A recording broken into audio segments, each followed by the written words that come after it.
O programa a seguir foi aprovado e liberado pela censura espiritual para exibição neste horário. Censura livre.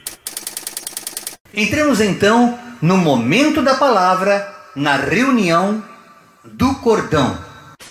E agora, momento da palavra, na reunião do cordão. Tema de hoje, a disciplina de Deus. Como diz meu querido pastor Salvador, vai virar serviço. Falar de disciplina perto de milico é complicado.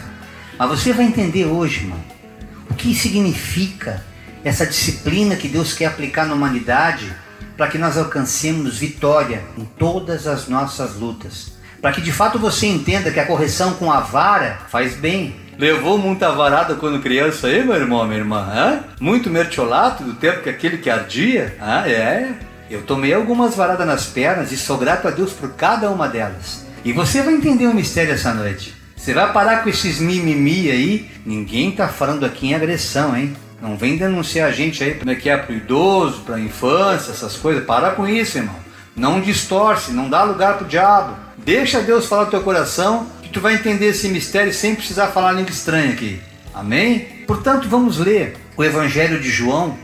Eu quero ler capítulo 6, eu gostaria de ler todo o capítulo, mas o tempo não me permite. Eu vou ler apenas do 65 ao 68. Mas antes de ler esse trecho, é importante que nós acompanhemos a cronologia dos fatos, quando Jesus, depois de ter multiplicado 5 pães e 2 peixinhos, ele foi ali oprimido por pessoas que queriam extrair dele não apenas a companhia do Cristo vivo, mas queria também ver os seus milagres. Aí tem aquela história que ele está ali em Tiberíades, atravessa o mar, vai lá para Cafarnaum, aí as pessoas querendo dissimuladamente tirar uma onda com ele. Mestre, quando é que tu chegaste aqui? Vamos parar com frescura, que vocês não estão aqui querendo saber que hora eu cheguei. Vocês querem saber quando é que eu vou multiplicar o pão. Vocês viram multiplicando lá atrás e estão atrás disso. Não é isso que vocês querem de mim? Mas mestre, então nos fale, que tipo de milagre você vai fazer para que nós acreditemos em ti? Eu imagino Jesus pedindo 5 minutos para Deus e falar assim: poxa vida, vocês já viram vários milagres de cura, de multiplicação, e vocês ainda querem sinais? Muito bem, então, senta que lá vai evangelho em cima de vocês agora. Vou dar o real para vocês. O pai de vocês comeu maná no deserto e morreu tudo. Mas eu sou o pão da vida. Eu sou aquele que veio do céu para dar vida e vida em abundância. Aí apareceu aquele povo judeu, já começou a criticar. O que esse doido está falando isso? Esse não é o filho do José e da Maria? Que conversa é essa? E ele vendo os corações, as pessoas falando de seus corações. O que vocês estão julgando aí? Eu vou dizer mais. Esse pão do qual eu falo é minha carne e meu sangue. Que quem come dele terá vida eterna. Quem não comer e não beber não vai ter. E vocês ainda estão constrangidos no coração de vocês? E o que vocês vão dizer então se vocês virem o filho do homem subindo aquele dia? Não. Aí deram 5 minutos, acharam um duro discurso e a maioria daqueles que se diziam discípulo abriram fora. Não entenderam que Deus estava aplicando uma disciplina santa de posicionamento daquele povo para poder viver as promessas. Aí então eu sigo exatamente do ponto onde eu quero ler essa noite, quando Jesus prossegue dizendo: é por isso que eu, Jesus Cristo, lhe disse que ninguém pode vir a mim a não ser que isto lhe seja dado pelo meu Pai. Daquela hora em diante, muitos dos seus discípulos voltaram atrás e deixaram de segui-lo. E Jesus perguntou aos 12, vocês também não querem ir com eles? Não querem largar o jogo também? Não querem ter compromisso comigo? Vocês não estão a fim de sair fora também? Pode ir. Aí Simão Pedro, que era mais reflexivo e estava atento ao que o mestre falava, respondeu: Senhor, para quem iremos? Se só tu tens palavras de vida eterna. Glória a Deus. Irmão, nessa noite eu quero falar algo muito profundo, muito sério, que muitas vezes faz com que as pessoas se entristeçam com Deus, porque elas começam a analisar de forma religiosa, de forma natural, de forma carnal, as coisas que deveriam ser entendidas de forma espiritual, não entendendo que a disciplina de Deus ela é santa. Quando se fala em disciplina, logo vem aquela palavra de punição, de obrigação, de peso. E as pessoas não entendem que o fardo de Jesus é leve. Não por acaso ele convidou: vinde a mim, vós que estáis cansados e sobrecarregados, e eu vos aliviarei. Tomai sobre vocês o meu jugo e aprendei de mim, que sou manso e humilde de coração. Vocês não estão entendendo que aquilo que vocês acham que é pesado nada mais é do que essa religião distorcida que a prostituta desse tempo, essa que veio lançar apostasia sobre o meu rebanho, está enganando vocês? Aprendam comigo, aprendam de mim que sou manso e humilde. Portanto, entendo, irmãos, que há momentos que em meio a tribulações nós nos vitimizamos, nos questionando e questionando a Deus quanto às razões para as nossas desgraças, nossos fracassos, nossas incertezas, e nos perguntamos o que será que fizemos de errado para tanta coisa dar errado. E ficamos murmurando, resmungando, que nem aqueles ranzinzas, e com adágios negativos, porque não lemos Bíblia mesmo, não conhecemos a palavra. Aí fica assim, será que eu joguei pedra na cruz? O que eu fiz de errado para estar passando por isso? Meu Deus, o que está acontecendo? Não há nada tão ruim que não possa piorar. A corda sempre arrebenta pro lado mais fraco, não tem jeito. Caí no conto do vigário, me enrolei todo. Desgraça pouco é bobagem. E as pessoas ficam se auto-vitimizando, se coitadificando, sem ter visão, entendimento do quão grande é o Deus que quer abençoar a humanidade. Quando na verdade ao nos relacionarmos com Deus, ainda que não tenhamos todas as respostas para as nossas mazelas e incertezas, meus irmãos, passamos a compreender que tudo que nos acontece contribui conjuntamente para o nosso crescimento espiritual, pois passamos a discernir todas as coisas, entendendo que nessa vida, neste mundo jaz o maligno, como o nosso apóstolo João fala na sua primeira carta, lá no capítulo 5, verso 19. No mundo jaz o maligno, entendam isso. E é por isso que nem tudo são flores, nem tudo vai ser melzinho na chupeta. Mas é necessário que nós nos posicionemos com esse Deus para desfrutar, sobretudo, da maior bênção que o ser humano pode ter, que é a sua salvação. E conforme Romanos 8, 28 nos diz, sabemos que Deus age em todas as coisas para o bem daqueles que o amam, dos que foram chamados de acordo com o seu propósito. Lá em João 15, 16 falam, não tenham a presunção de achar que vocês me escolheram. Resolvi largar as religiões. Agora eu resolvi aceitar Jesus. Eu fui para a igreja, levantei minha mãozinha, falei, eu aceito Jesus. Seu tontinho, seu bobinho, você não está entendendo que Ele te amou primeiro? Não está entendendo que foi Ele que te escolheu desde o ventre? Não fostes vós que me escolhestes, mas eu que vos escolhi e vos nomeei para que vocês andem por essa terra e deem frutos, a fim de que, ao darem fruto, esse fruto permaneça, floresça, e tudo que vocês pedirem ao Pai em meu nome, meu Pai vos concederá. Mas tem que ter disciplina, tem que entender que esse caminho é santo. Esse caminho não é como um barganho, não é como moeda de troca, não é como oferenda. Não precisa disso, irmãos, porque pela graça nós já somos salvos. Isso é dom de Deus, não é por mérito próprio, mas Deus está pronto a abençoar desde que nós nos posicionemos. Mas se você tem chamado, se Ele te escolheu, a vara vai pegar, vai. O anzol vai ser lançado, Ele vai te trazer, tão somente porque Ele te amou primeiro. Então quando você começa a entender isso, tudo começa a ficar diferente. Aí você começa a mudar até a maneira de conversar com Deus. Você vai mudar até os teus adágios. Não há bem que sempre dure, mas também não há mal que não acabe. Você já começa a mudar a tua concepção, começa a mudar a tua oração. Por isso, irmão, em suas orações, quando você conversar com Deus, nunca mais cobre de Deus respostas quanto ao porquê de seus sofrimentos. Mas pergunte a Deus para quê, para qual propósito. Primeiramente, seja grato a Deus por tudo, reconhecendo a sua graça. Depois, então, questione a Deus, sim, em qual área da sua vida Ele quer te aperfeiçoar. O porquê dessa tribulação tem um propósito, pode ter certeza, porque Deus vai te usar através dela para que outros sejam edificados. Outros que também, como você, estão com a sua fé fragilizada. Vai compreender os desígnios de Deus nessa natureza caída, nesse templo de barro no qual nós vivemos, fazendo entender que nós não somos isso que estamos aqui. Nós estamos nesse corpo, mas nós não somos este corpo. E é por isso que Deus muitas vezes nos disciplina, machucando a nossa carne, permitindo que nós passemos por aflições, permitindo que o príncipe desse século nos aflija, para que através das aflições nós aprendamos a agradecer a Deus. Senhor, que bom, Senhor, através das tuas tribulações eu aprendi a te adorar. Foi bom ter sido afligido para que eu aprendesse a guardar os teus estatutos. E você começa a ter uma referência diferente. Você começa a entender que a disciplina de Deus não é pesada, mas a disciplina do mundo sim. Como muitos irmãos que me ligam aflitos, pedindo oração, quando na verdade não é de oração que eles precisam. É de um posicionamento, é de uma atitude com Deus. É de uma disciplina que eles devem adotar, não dentro de um templo ou dentro de uma religião, ou encabrestados absolutamente, mas na singeleza da liberdade para a qual Cristo nos libertou, no seu dia a dia, desde quando Ele levanta até a hora que Ele deita. Permanecer, estabelecer essa conversa com Deus, e não um mantra, não uma reza, mas um significado mais profundo, reconhecendo a sua limitação como criatura e a infinita dimensão do Criador que está entronizado acima de principados e potestades. aí nunca mais você vai falar com Deus como quem fala com o homem natural. Você vai encontrar respostas ao porquê de seus sofrimentos. Você vai entender a dinâmica da vida. E você vai perceber que Deus quer trabalhar para lhe aprimorar como servo, como filha, como filho, para usá-la como instrumento de bênção, para você levar a mensagem da cruz a muitos que, como aqueles discípulos lá atrás de João 6, entre 65 e 68, que a gente leu aqui, também abandonaram Jesus. Não aguentaram a disciplina que Deus queria demonstrar para eles em amor. Preferiam estar presos ao mundo.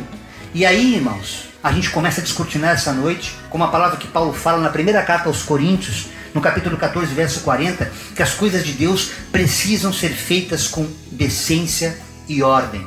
Não dá para fazer de qualquer jeito. Não dá. Se você parar para ler o livro Bíblia, lá no Antigo Testamento, ali no Pentateuco, em Deuteronômio, no capítulo 8, verso 5, já era ensinado. Saiba, pois, em seu coração que assim como o homem disciplina seu filho, da mesma forma o Senhor, o seu Deus, os disciplina. Ou seja, qual é o propósito dessa disciplina? Para que o homem deixe o pecado da mentira. Porque foi através da mentira que o príncipe desse século enganou a humanidade. Ele é o pai da mentira, nunca se estabeleceu na verdade. Por isso o pecado da mentira é abominável aos olhos de Deus.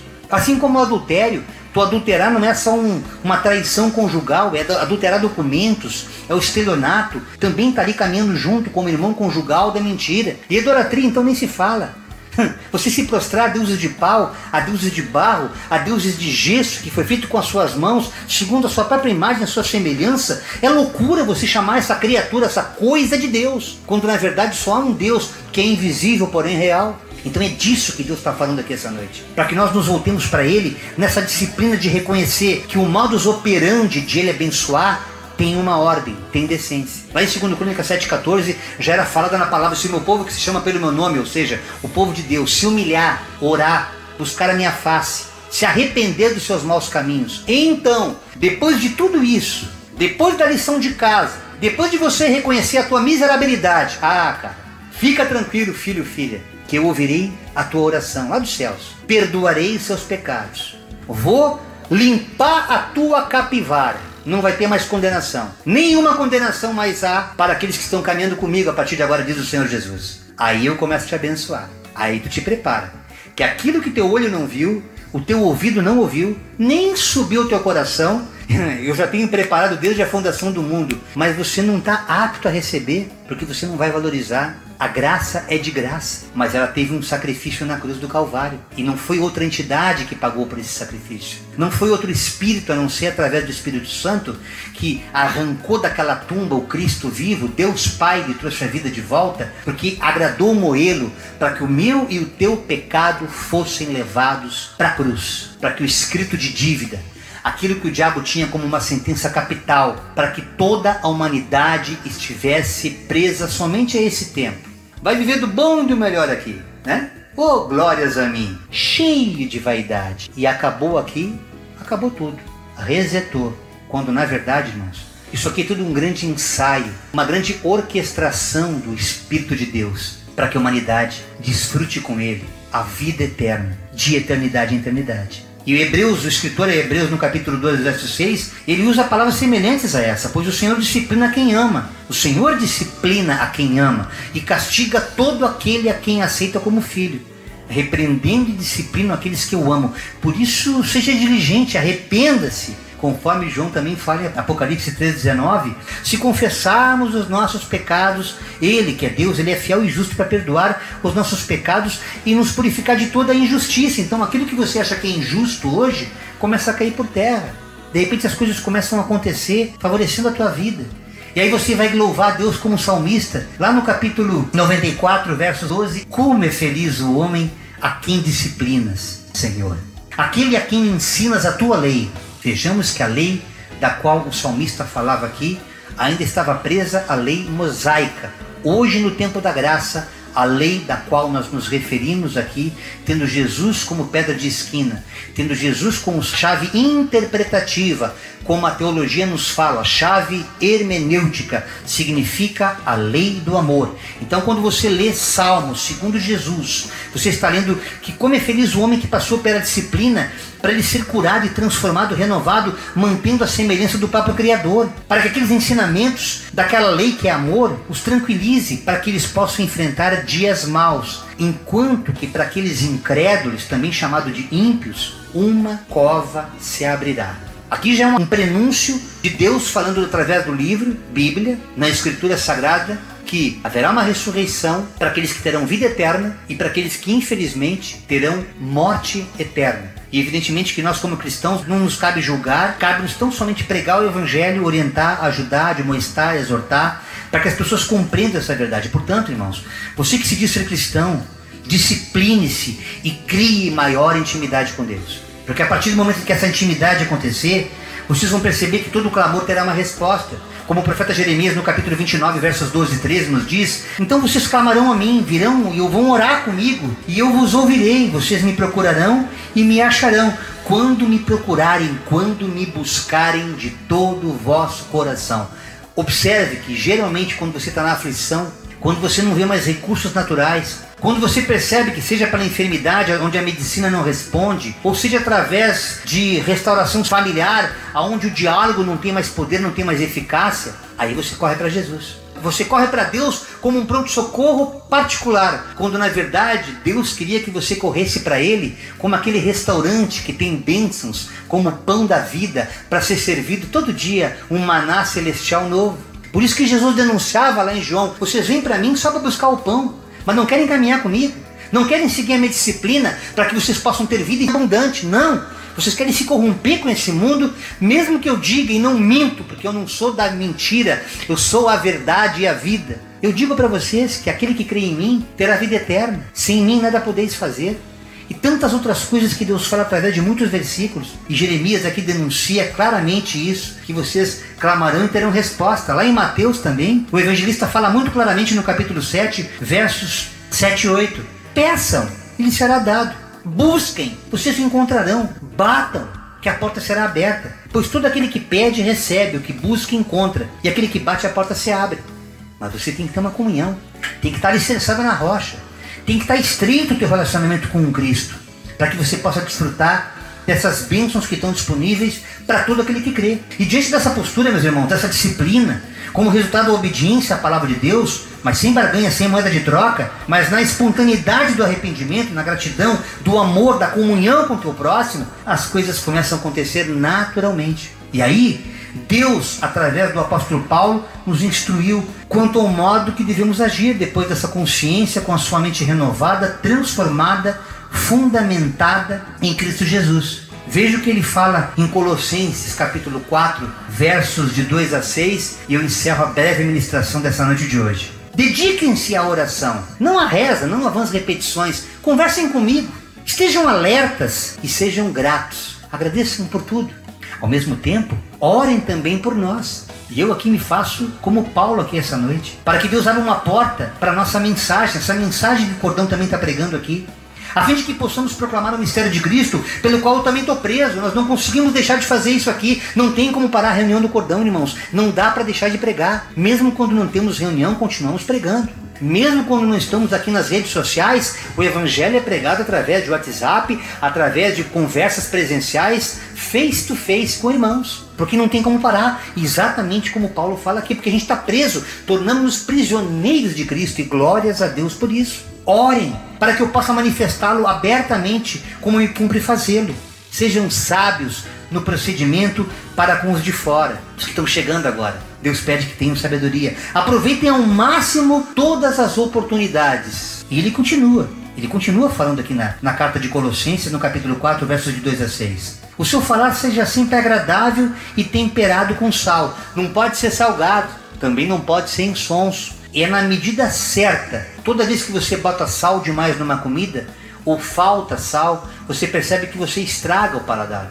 E o que Deus usa aqui nessa metáfora é que o sal, na medida certa, ele exalta o sabor do alimento. Então, quando você quer realçar o sabor do Evangelho, para que não fique confundido com esse sabor insonso da religião, ou com esse excesso salgado do mundanismo, é aí que você vai fazer com que a pessoa perceba a diferença que é o pão da vida e esse pão bolorado que o mundo oferece através das tuas concupiscências, meus irmãos e minha irmã. Oh, glória a Deus. Seja temperado, para que saibam como responder a cada um. Você não vai tratar as pessoas como manada. Você não vai tratar as pessoas como a religião trata, como um bando de gado. Não. Você vai tratar como o rebanho do Senhor, cujas ovelhas não são tuas. Você pastora que me ouve, vai saber que essa particularidade, essa peculiaridade em tratar cada um na sua individualidade, assim como Jesus trata a cada um de nós. Peça a Deus sabedoria. Ele não te lança em rosto, e Ele te dará para que você possa viver essa verdade espiritual. Irmãos, obedeçam a Deus quando Ele nos manda amar o próximo como Ele nos amou e nos ama. E façam pelo próximo o que Ele faria e faz por nós. Como se fizéssemos tudo isso ao próprio Cristo, dando pão, dando roupa, dando água, dando amor, dando carinho, dando atenção, dando abraço, exortando, chamando atenção, sim, corrigindo com a vara também, tudo na medida de acordo com a sabedoria de Deus, deixando que a graça de Deus se manifeste em sua vida, cumprindo-se assim a boa, agradável e perfeita, soberana vontade de Deus.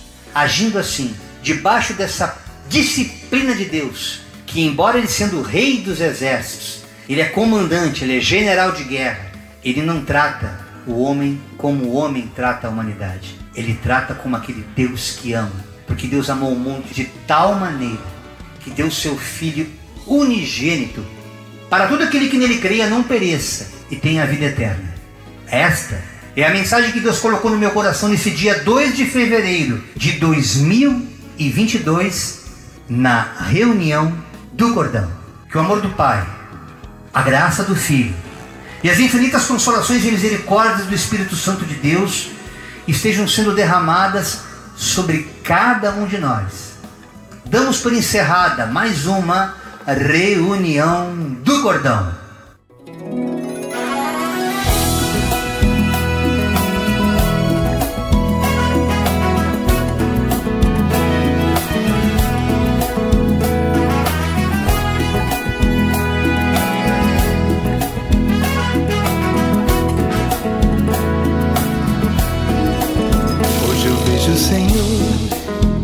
Nas águas tranquilas, no verde das matas.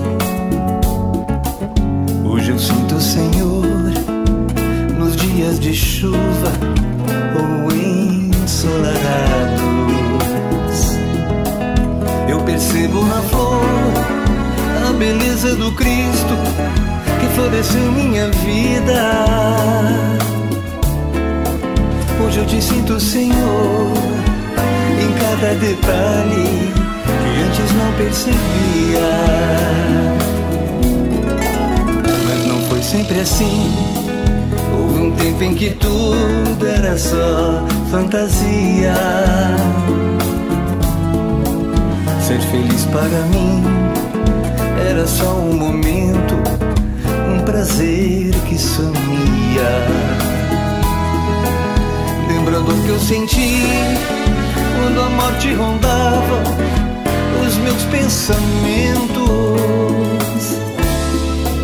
Sem saída eu pedi para que Deus me arrancasse daquela vida vazia. Mas quando eu te encontrei, descobri o valor de querer estar vivo. Hoje um adorador, eu te louvo e te sirvo, pois tu és para mim a razão de minha vida. Estrela da manhã, rosa de Saron, tu és o Deus da vida que me faz ser campeão.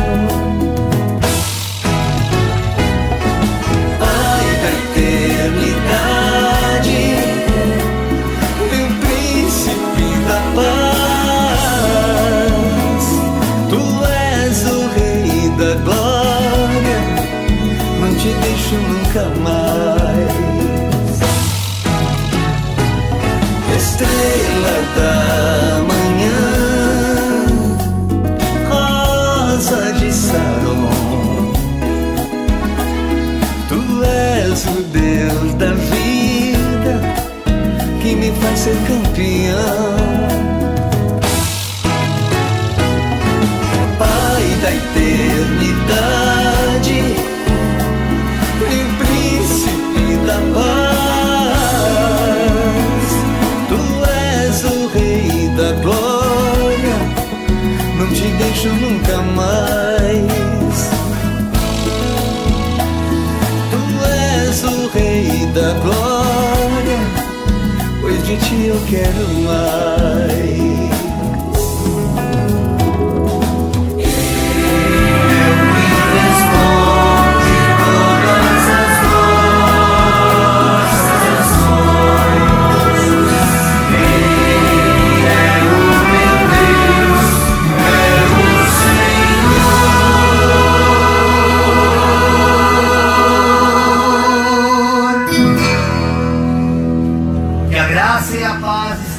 Cada um de vocês, em nome de Jesus. Obrigada pela presença de todos. Oh, glória. Aleluia.